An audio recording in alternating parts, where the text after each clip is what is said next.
هذا سباب القجع. اليوم الخساره القجع هو اللي جاب لنا الشمس اصطناعيه ولعبنا في الصهد كونتر غانا. اليوم خسرنا بسباب القجع.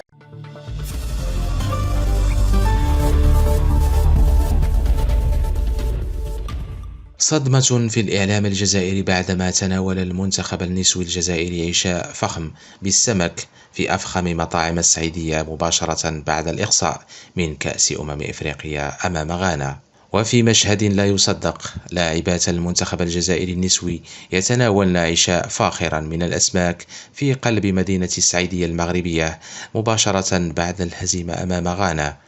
وفي الوقت الذي كانت الجماهير تصرخ من الغضب، كانت بعض الصفحات الجزائرية منشغلة بتصوير الأطباق لا الحسابات.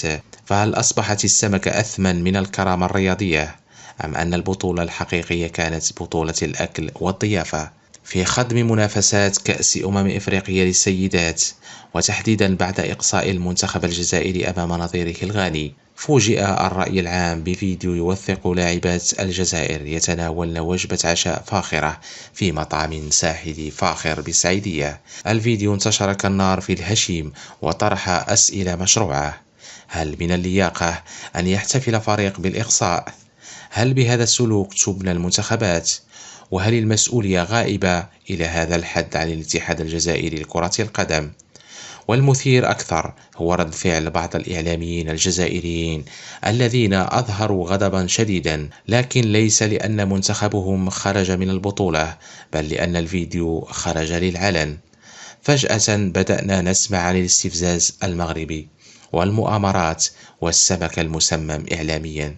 حتى حفيظ الدراجي نفسه المكلف بالإعلام داخل الاتحاد لم يسلم من دوامة التبرير والتشويش، بينما الواقع لا يحتاج تفسيرا.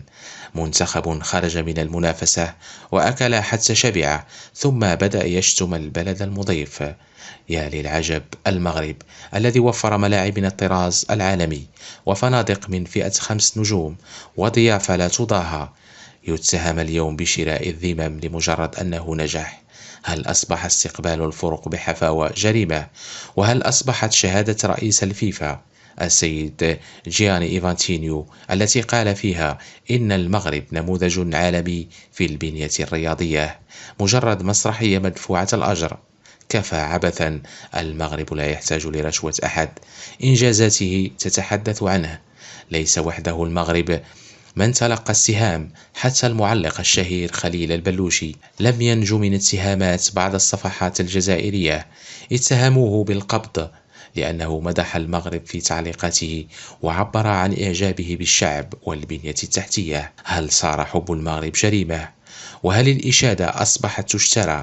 خليل البلوشي لم يشيد فقط بالمغرب، بل بكل دولة يحل بها، لأنه ببساطة محترف. الفضيحة ليست في الفيديو، بل في العقليات التي ما زالت ترى التقدم المغربي كتهديد لا يمكن تفسيره إلا عبر نظرية المؤامرة. الفضيحة الحقيقية في منتخب يخسر ويحتفل، وفي إعلام يتجاهل الأسباب الحقيقية للإقصاء ويركز على الصحن والملعقة. بلد أطعمكم السمك فبادلتموه بالإساءة، فأي ثقافة رياضية هذه؟ مشاهدينا الكرام، إذا كنت ترى أن المغرب قدم نموذجا في التنظيم والضيافة رغم كل الاستفزازات، وإذا كنت ترى أن الإعلام الجزائري يعيش أزمة مصداقية، شارك رأيك في التعليقات، ولا تنسى الإعجاب بالفيديو والاشتراك في القناة لتصلك كل التحليلات الحصرية. تحية لكل الأوفياء من المغرب ومن كل الوطن العربي.